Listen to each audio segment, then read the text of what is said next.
MotorWeek is made possible by Rock Auto, Tire Rack, and Die Hard.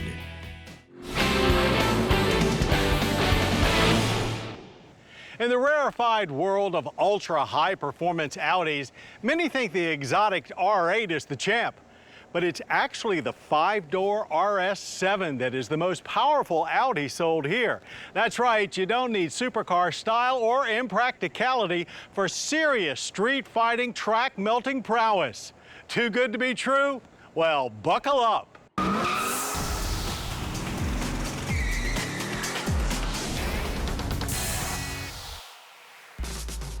It took us no time at all to absolutely fall in love with the Audi RS7 when we hit the track with it last year. But to be honest, that car pales in comparison to this car, the 2014 Audi RS7. Building on the far from pedestrian S7, Audi pumps up the performance in just about every area of this vehicle. Weight has been shaved by 30 pounds, and there's more power thanks to Audi cranking up the boost in the twin-turbo 4-liter V8 to 17.4 psi.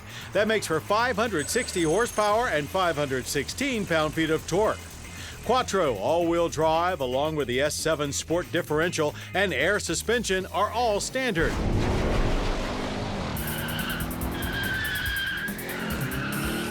One thing that hasn't changed is that much like the S7, this car seems up for just about anything you can throw at it, feeling smooth and steady no matter the speed.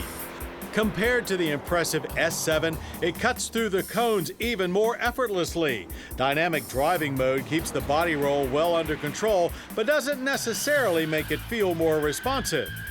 However, the electromechanical steering is insanely quick on turn-in with a precise heavy weight, but unsurprisingly little feel. More would be hugely welcome. The upgraded brakes are great for such a heavy car, but not quite in supercar territory with average stops of 117 feet from 60. Acceleration, however, is glorious, as there is a ridiculous amount of torque and quattro traction propelling you on an 11.7-second adrenaline rush through the quarter mile at 123 miles per hour. The transmission is a straight-up 8-speed Tiptronic automatic, not a DSG, but it works better than most dual-clutch boxes, so we have no complaints.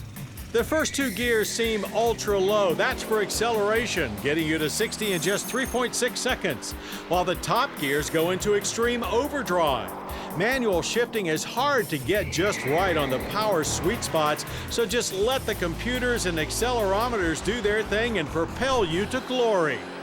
Now, if you're on the highway and you choose to nail the throttle to its fullest, make sure you're not even close to someone's bumper, or you'll be in it in no time as this thing just flat takes off.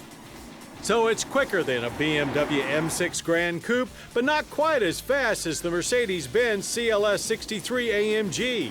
But perhaps more importantly, thanks to cylinder deactivation among other things, it out-fuel misers both of them. Government fuel economy ratings are 16 city, 27 highway, and 19 combined. So our average of 22.1 miles per gallon of premium is quite good for supercar-like performance.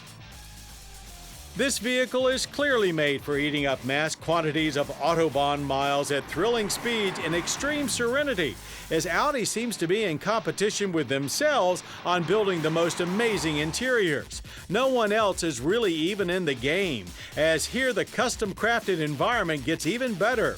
It looks and feels like those super expensive pieces of custom luggage you see that cost well into 5 figures. RS extras include shifter, steering wheel, carbon fiber trim, unique door handles, and instrument panel. Front seats are just great. Very racy feeling, yet also luxurious to the hilt.